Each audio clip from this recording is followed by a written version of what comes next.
Hi dear friends, അസ്സലാമലൈക്കും. Welcome to VP's Food Court. ഇന്ന് നമ്മളിവിടെ തയ്യാറാക്കുന്നത് ഒരു ബ്രേക്ക്ഫാസ്റ്റിൻ്റെ റെസിപ്പിയാണ്. അവിൽ ദോശയാണ് നമ്മൾ തയ്യാറാക്കുന്നത്. ഒരു വെറൈറ്റി ആയിട്ടുള്ള ദോശയാണിത്. ഈ ദോശ തയ്യാറാക്കാനായിട്ട് അധികം ഇൻഗ്രീഡിയൻസിൻ്റെ ആവശ്യമൊന്നുമില്ല. ചോറോ തേങ്ങയോ ഒന്നും നമ്മൾ ചേർക്കുന്നില്ല. അവിലും അരിയുമാണ് നമ്മൾ മെയിൻ ഇൻഗ്രീഡിയൻസ് ആയിട്ട് എടുക്കുന്നുള്ളൂ.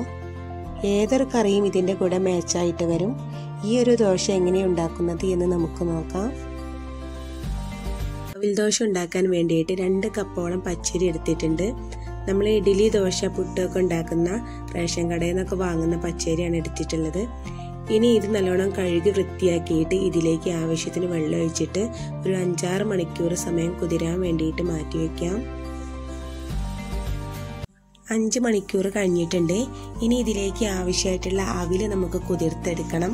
2 കപ്പ് അരി എടുത്തപ്പോൾ അതേ കപ്പിന് 1 കപ്പ് അവിലാണ് ഞാൻ എടുക്കുന്നത്.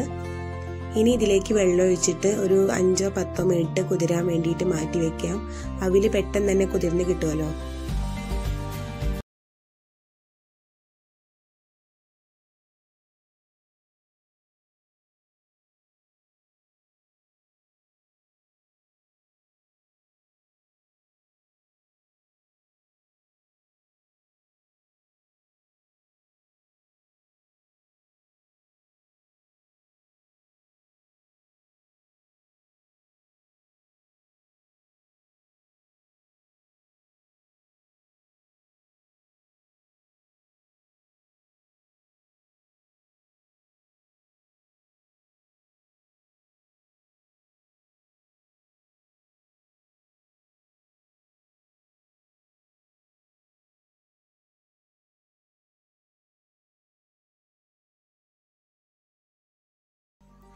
ഇതുപോലെ നന്നായിട്ട് അരച്ചെടുക്കണം.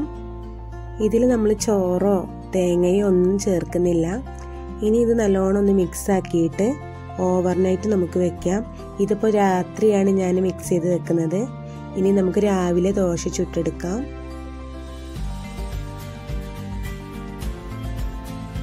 ഓവർനൈറ്റ് നമ്മൾ വെച്ചിട്ടുണ്ടായിരുന്ന ദോശമാവാണിത്. നല്ലോണം പൊങ്ങി വന്നിട്ടുണ്ട്. ഇനി നമുക്ക് ദോശ ചുട്ടെടുക്കാം. ഇതുപോലെയുള്ള ഇരുമ്പിൻ്റെ ദോശക്കല്ലിലാണ് ഞാനിപ്പോൾ ദോശ ചുട്ടെടുക്കുന്നത്. നമുക്ക് ഇഷ്ടമുള്ള ഓയിൽ ഒഴിച്ച് കൊടുക്കാം. നല്ലെണ്ണയോ വെളിച്ചെണ്ണയോ ഒക്കെ ഉപയോഗിക്കാം. ഞാനിപ്പോൾ വെളിച്ചെണ്ണയാണ് എടുത്തിട്ടുള്ളത്. നോൺ സ്റ്റിക്കിൻ്റെ തവയിൽ ചുട്ടെടുക്കുന്നതിനേക്കാളും ടേസ്റ്റ് ഉണ്ടാവുക ഇങ്ങനെയുള്ള ഇരുമ്പിൻ്റെ ദോശക്കല്ലിൽ ചുട്ടെടുക്കുമ്പോഴാണ്. ഇത് പെട്ടെന്ന് തന്നെ റെഡിയായി കിട്ടും. ഇതിപ്പോൾ റെഡി ആയിട്ടുണ്ട്. നല്ല സോഫ്റ്റ് ആയിട്ടുള്ള നല്ലൊരു അടിപൊളി ദോശയാണിത്. ഒരു പ്രത്യേക ടേസ്റ്റാണ് കഴിക്കാനായിട്ട്. മുഴുവൻ ദോശയും ഇവിടെ റെഡി ആയിട്ടുണ്ട്. നല്ല സോഫ്റ്റ് ആയിട്ടുള്ള നല്ല ടേസ്റ്റുള്ളൊരു ദോശയാണ് ഇത്. അപ്പോൾ എല്ലാവരും ഇതൊന്ന് ട്രൈ ചെയ്ത് നോക്കൂ. എന്നിട്ട് നിങ്ങളുടെ കമൻസുകൾ അറിയിക്കണം. വീഡിയോ ഇഷ്ടപ്പെട്ടാൽ ഷെയർ ചെയ്യാനും ലൈക്ക് ചെയ്യാനും ഒന്നും മറക്കല്ലേ. നമ്മുടെ ചാനൽ ആദ്യമായിട്ട് കാണുന്നവരൊന്ന് സബ്സ്ക്രൈബും കൂടെ ചെയ്തേക്കണേ. അടുത്തൊരു വീഡിയോയിൽ കൂടിയിട്ട് നമുക്ക് വീണ്ടും കാണാം. അസ്സലാമു അലൈക്കും.